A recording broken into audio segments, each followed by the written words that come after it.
കോട്ടയം ജില്ലയിലെ Panachikkad panchayat president Annie മാമനുണ്ട്. ഈ കഴിഞ്ഞ 5 വർഷത്തെ വികസന പ്രവർത്തനങ്ങളെക്കുറിച്ച് സംസാരിക്കുന്നതിനായി ആനി മാമന് സ്വാഗതം.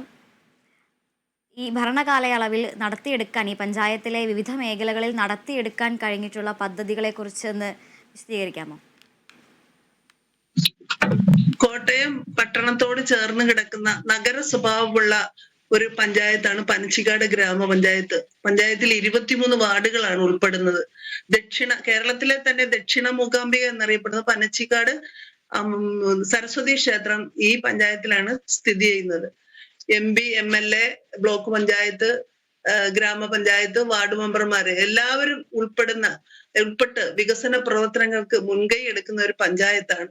നമ്മള് പഞ്ചായത്തിന്റെ ഫ്രണ്ട് ഓഫീസിന്റെ നവീകരണ പ്രവർത്തനങ്ങൾ നടത്തി പൊതുജനങ്ങൾ വരുമ്പോൾ അവർക്ക് വെയിറ്റ് ചെയ്യാൻ വേണ്ടി ഒരു വെയിറ്റിംഗ് ഏരിയ AC ഉൾപ്പെടുത്തി അത് കുടിവെള്ളം ഉൾപ്പെടെ ഉൾപ്പെടുത്തി സജ്ജീകരണം ഒരുക്കി. അതുപോലെ ഫ്രണ്ട് ഓഫീസിൽ അവര് നിന്ന് വിഷമിക്കേണ്ട ടോക്കൺ സംവിധാനത്തിലേക്ക് കടക്കാൻ സാധിച്ചു. അങ്ങനെ പല പ്രവർത്തനങ്ങളും നടത്തിയെങ്കിലും ആദ്യത്തെ 2 വർഷവും പഞ്ചായത്തിന്റെ ചരിത്രത്തിൽ ആദ്യമായി വികസന പ്രവർത്തനങ്ങളിൽ 100% വികസന ഫണ്ട് ചെലവഴിക്കാൻ സാധിച്ച ഒരു പഞ്ചായത്താണ്. മെമ്പർമാരും പൊതുജനങ്ങളും നമ്മുടെ MLA, MP എല്ലാവരും കൂടെ ഒത്തുചേർന്നുള്ള ഒരു പ്രവർത്തനം. അതിന്റെ ഒപ്പം നിൽക്കുന്ന ഉദ്യോഗസ്ഥരും ആണ് ഞങ്ങൾക്കുണ്ടായിരുന്നത്. അതുപോലെ തന്നെ തെരുവിളക്ക് പരിപാലനം, ആംബുലൻസ്, പാലിയേറ്റീവിന് ആംബുലൻസ്, ജൽജീവൻ പദ്ധതി, മറ്റ് ഇതര വിഷയങ്ങൾ, അത് അംഗനവാടികൾക്ക് പഞ്ചായത്തില് 23 വാർഡുകളിലും കൂടി 41 അംഗനവാടികളാണ് നമുക്ക് ഉള്ളത്. അതിലെ 9 അംഗനവാടിക്ക് മാത്രമേ സ്ഥലവും കെട്ടിടവും ഉണ്ടായിരുന്നുള്ളൂ. ബാക്കിയെല്ലാം വാടകയ്ക്ക് പ്രവർത്തിക്കുന്നു. ഒരു അംഗനവാടി മാത്രമാണ് നിർമ്മാണം നടന്നുകൊണ്ടിരുന്നത്. ആ നിലയിൽ ഞങ്ങളുടെ ഭരണസമിതി കയറിക്കഴിഞ്ഞ് ഏകദേശം 5 അംഗനവാടിക്ക് സാധാരണക്കാരായ ജനങ്ങളിൽ ഏറ്റവും മഹത്വമെന്ന് നമുക്ക് പറയപ്പെടുന്ന ആ വ്യക്തിത്വങ്ങൾ നമുക്ക് ഫ്രീ ആയി നൽകി. അതിലെ 2 അംഗനവാടിയുടെ നിർമ്മാണ പ്രവർത്തനങ്ങൾ നടക്കുന്നു. ബാക്കി 2 അംഗനവാടിക്ക് അടുത്ത വർഷം ഫണ്ട് വെക്കാൻ വകയിരുത്തിയിട്ടുണ്ട്. പിന്നെ വീണ്ടും ആംബുലൻസിന്റെ പ്രവർത്തനം, പാലിയേറ്റീവിന് ആംബുലൻസിന്റെ പ്രവർത്തനം വളരെ ഭംഗിയായിട്ട് നടത്താൻ ജില്ലാ പഞ്ചായത്ത് ഒരു ആംബുലൻസ് തന്നു. അത് നമ്മുടെ ഒരു ഡ്രൈവറെ എടുത്തു. നേഴ്സും ഉണ്ടായിരുന്നു നേരത്തെ തന്നെ. നേഴ്സ് ഉൾപ്പെടെ 23 വാർഡുകളിലെ ബെഡഡ് ആയിട്ടുള്ള രോഗികളെ പരിപാലിക്കുന്നതിന് വേണ്ടി വളരെ കൃത്യമായി തന്നെ ആ കാര്യങ്ങൾ ചെയ്യുന്നു. അതിന് വേണ്ടത്തക്ക ഫണ്ട് എല്ലാ വർഷവും നമ്മള് പഞ്ചായത്ത് പദ്ധതി പ്രോജക്റ്റ് മുഖേന ചെയ്തു കൊടുക്കുന്നു. അതുപോലെ തന്നെ ആയുർവേദ, ഹോമിയോ, അതേപോലെ വിദ്യാഭ്യാസ സ്ഥാപനങ്ങൾക്ക് വേണ്ടുന്ന എല്ലാ കാര്യങ്ങളും ചെയ്യാൻ ഞങ്ങൾ എല്ലാവരും ഒത്തൊരുമയോടെ പ്രവർത്തിക്കാൻ ഞങ്ങൾക്ക് സാധിക്കുന്നു. അങ്ങനെ ഞങ്ങൾ വളരെ വ്യത്യസ്തമായ പ്രവർത്തനങ്ങളുമായിട്ട് മുന്നോട്ട് പോയിക്കൊണ്ടിരിക്കുന്നു. ഈ പറഞ്ഞതുപോലെ തന്നെ വളരെ വ്യത്യസ്തമായ ചില മാതൃകകൾ നടപ്പിലാക്കാൻ പഞ്ചായത്തിന് കഴിഞ്ഞിട്ടുണ്ട്. ഏറ്റവും പ്രധാനപ്പെട്ടത് ഈ ഔദ്യോഗികമായിട്ടുള്ള ഫോമുകളിൽ അപേക്ഷിക്കുന്നു എന്ന വാക്ക് ഒഴിവാക്കുന്ന ആദ്യത്തെ പഞ്ചായത്താണ് പനച്ചിക്കാട് പഞ്ചായത്ത് എന്നുള്ളതിനാണ്. ഇത് എടുത്തു പറയേണ്ടുന്ന ഒരു മാതൃക തന്നെയാണ്. പഞ്ചായത്തിലെ മറ്റ് മേഖലകളിലേക്ക് വരികയാണെങ്കിൽ നെൽകൃഷിയെ വളരെ അധികം പ്രോത്സാഹിപ്പിക്കുന്ന ഒരു പഞ്ചായത്താണ്.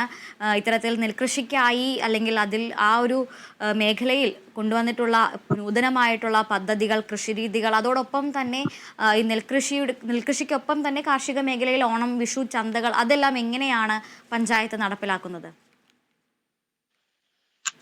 നമ്മൾ നെൽകൃഷി വികസനത്തിനോടൊപ്പം തന്നെ വ്യക്തികളും കുടുംബങ്ങളും പച്ചക്കറി കൃഷിയിൽ സ്വയം പര്യാപ്തമാകണം എന്നുള്ള ചിന്തയോടുകൂടി പഞ്ചായത്തിന്റെ പദ്ധതി വിഹിതമായ പ്രോജക്റ്റിൽ ഉൾപ്പെടെ നമ്മള് പല പദ്ധതികളുമാണ് വെൽക്കുന്നത്. അത് ടെറസിലും മുറ്റത്തിലും പച്ചക്കറി കൃഷി, അത് വളരെ എല്ലാ ആൾക്കാർക്കും വളരെ താല്പര്യമുള്ള, എത്ര ഫണ്ട് വെച്ചാലും ചെലവഴിക്കുന്ന രീതിയിലുള്ള ഒരു പച്ചക്കറി കൃഷിയാണ്. അത് നടപ്പാക്കുന്നു. കൂടാതെ അടുക്കളത്തോട്ടം, ചെറിയ സ്ഥലമുള്ളവർക്ക് പോലും ചെറിയ രീതിയിൽ കൃഷി ചെയ്ത് അവനവൻ വിഷരഹിതമായ പച്ചക്കറികൾ കഴിച്ച് ആരോഗ്യം പരിപാലിക്കുന്നതിന് വേണ്ടി ഞങ്ങൾ അടുക്കളത്തോട്ടം പദ്ധതി നടപ്പാക്കുന്നു. അതുപോലെ തന്നെ കുറ്റിക്കുരുമുളക്, തിരിനന, തുള്ളിനന, കിഴങ്ങ് വർഗ കൃഷി, വനിതകളെ പ്രോത്സാഹിപ്പിക്കുന്നതിന് വേണ്ടി കിഴങ്ങ് വർഗ കൃഷി വെക്കുന്നു. അതിലുപരിയായിട്ട് ഈ ടെറസിലും മുറ്റത്തുമുള്ള പച്ചക്കറി കൃഷി കൂടുതൽ പ്രോത്സാഹനം നടത്തുന്നു. ഇതൊക്കെ വ്യത്യസ്തമായി തെങ്ങിന് പെട്ടെന്നുണ്ടാകുന്ന കീടരോഗം അത് നിയന്ത്രിക്കുന്നതിന് വേണ്ടി നമ്മൾ ഫ്രീ ആയിട്ട് തെങ്ങ് കർഷകരെ സംരക്ഷിച്ചു. അതെല്ലാം ഗ്രാമസഭ ിൽ വരുന്ന അപേക്ഷ മുൻകൈയെടുത്ത് അവര് നടപ്പാക്കിക്കൊണ്ടിരിക്കുന്ന പദ്ധതികളാണ്. കൃഷി ചന്തകൾ നടത്താറുണ്ട്. അതുപോലെ ഓണത്തിന് ചിങ്ങ 1 കർഷകരെ ആദരിക്കുക. അതിൽ കുട്ടി കർഷകരെ വരെ നമ്മൾ ആദരിക്കുന്നുണ്ട്. ഓണച്ചന്തകൾ നടത്തുമ്പോൾ നമ്മുടെ നാട്ടിൽ കൃഷി ചെയ്യുന്ന കാര്യങ്ങളാണ് കൂടുതലും, അത് ഉൽപ്പാദിപ്പിക്കുന്ന പച്ചക്കറിയാണ് കൂടുതലും നമുക്ക് ഓണച്ചന്തയിൽ നമുക്ക് വിറ്റഴിക്കാൻ സാധിക്കുന്നത്. ഓണച്ചന്തയിലൊക്കെ എത്ര സാധനം ഉണ്ടെങ്കിലും അത് മുഴുവനും വിറ്റുപോകുന്ന ഒരു സ്ഥിതിയിലാണ് പഞ്ചായത്തിന്റെ കൃഷി വിശേഷങ്ങളായിട്ട് ഉള്ളത്. പഞ്ചായത്ത് ഏറ്റെടുത്ത് നടത്തുന്ന മറ്റൊരു എടുത്തു പറയേണ്ടുന്ന പദ്ധതിയാണ് നേരത്തെ പറഞ്ഞ തുറസായ കിണറുകളെ പഞ്ചായത്ത് ഏറ്റെടുത്തുകൊണ്ട് ശുചിത്വ കിണറുകളാക്കി പരിവർത്തനം ചെയ്യുന്ന ഒരു പദ്ധതി. ഇത്തരത്തിൽ ഉപയോഗശൂന്യമായി കിടക്കുന്ന കിണറുകളെ, ഉപേക്ഷിക്കപ്പെട്ട കിണറുകൾ അല്ലെങ്കിൽ തകർന്നു കിടക്കുന്ന കിണറുകളെയാണോ ഇത്തരത്തിൽ പഞ്ചായത്ത് ഏറ്റെടുത്ത് ശുചിത്വ കിണറുകളാക്കുന്നത്? എങ്ങനെയാണ് ഈ ഒരു പദ്ധതി മുന്നോട്ട് പോകുന്നത്? അങ്ങനെയല്ല ഉദ്ദേശിക്കുന്നത്. വീടുകളിലെ തുറസായ കിണറുകൾ, അതായത് പൊട്ടിപ്പൊളിഞ്ഞ ഭിത്തിയോടുകൂടിയുള്ള ചുമരുകളുള്ളതും വലയൊന്നും ഇല്ലാതെ വെള്ളം കോരാൻ ചെറിയ സംവിധാനങ്ങൾ ഉപയോഗിക്കുന്ന കിണറുകളും മലിനമാകാൻ സാധ്യത കൂടുതലുള്ള കിണറുകളെ ആണ് ഉദ്ദേശിക്കുന്ന ആ പദ്ധതിയിൽ. തുറസായ കിണറുകളെ ശുചിത്വ കിണറുകളായിട്ട് മാറ്റുന്നത്. അതായത് അതിന്റെ കിണറിന്റെ നെറ്റ് ഇട്ട് പദ്ധതി പെയിന്റ് അടിച്ച് അല്ലെങ്കിൽ മെയിൻ്റെനൻസ് വർക്കുകൾ എന്തെങ്കിലും ഉണ്ടെങ്കിൽ അത് ചെയ്ത് അങ്ങനെ ചെയ്യുന്ന ഒരു പദ്ധതിയാണ് തുറസായ കിണറുകൾ ശുചിത്വ കിണറുകളാക്കി മാറ്റുന്നത്. പൊതുകിണറുകളുണ്ട്, പഞ്ചായത്തില് നിരവധി പൊതുകിണറുകളുണ്ട്. ഈ പൊതുകിണറുകൾ എല്ലാ വർഷവും പഞ്ചായത്ത് മെമ്പർമാരുടെ സാന്നിധ്യത്തിലാണ് അവർ മുഖേന ആരെങ്കിലും കൊണ്ട് തൊഴിലാളികളെ കൊണ്ട് വൃത്തിയാക്കി അതിന് വേണ്ട ഫണ്ടുകൾ അത് വേറെ പഞ്ചായത്ത് കൊടുക്കുന്നുണ്ട്. അതാണ് ആ ശുചിത്വ കിണറിന്റെ പ്രത്യേകത. അത് വളരെയേറെ കഴിഞ്ഞ വർഷം 2-3 വർഷമായിട്ട് നമ്മൾ ഒരുപാട് വ്യക്തികൾക്ക് അത് കൊടുക്കാൻ സാധിച്ചിട്ടുണ്ട്.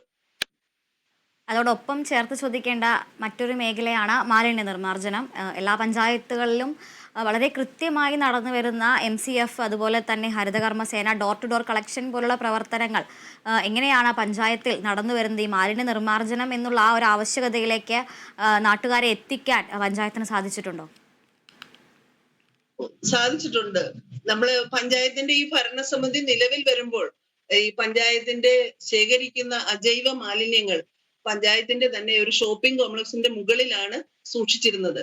അത് വളരെ പ്രശ്നങ്ങൾ ഉണ്ടാക്കിക്കൊണ്ടിരുന്നു. കാര്യം കാറ്റടിക്കുമ്പോൾ അത് റോഡിലേക്ക് ചാക്കുകെട്ടുകൾ നിലംപതിക്കുകയും ഒരുപാട് പരാതികളും പത്രവാർത്തകളും ഒക്കെ വന്ന സമയത്താണ് ഈ ഭരണസമിതി നിലവിൽ വന്നത്. അതുകൊണ്ട് തന്നെ ആദ്യമായി മാലിന്യ സംസ്കരണത്തിന് കൂടുതൽ പ്രാധാന്യം കൊടുക്കണമെന്ന് ഞങ്ങൾ ചിന്തിക്കുകയുണ്ടായി.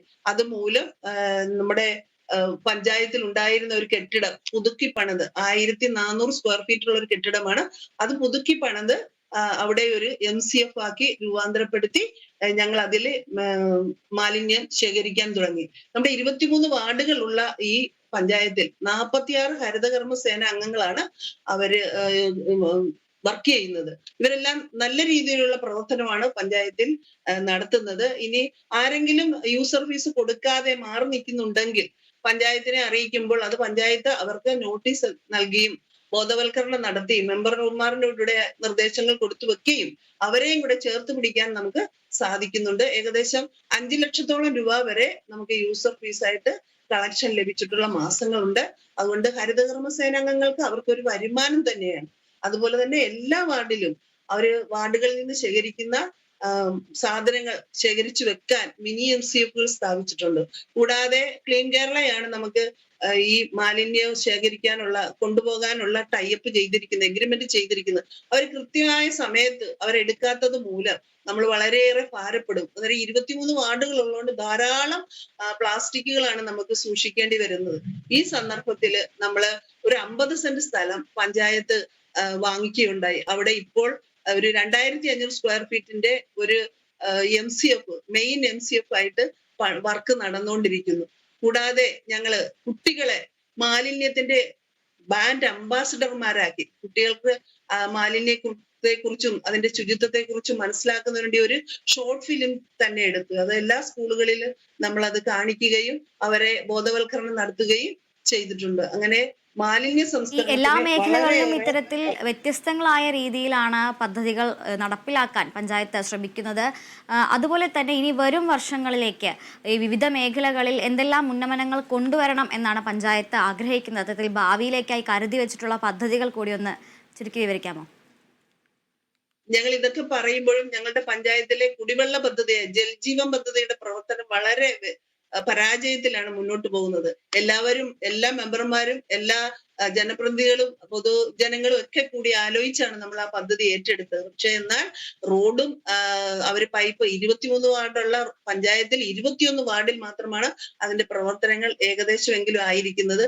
അത് റോഡ് പൊട്ടിച്ച് പൈപ്പ് ഇട്ടെങ്കിലും അത് റീസ്റ്റോർ ചെയ്യാൻ സാധിച്ചിട്ടില്ല.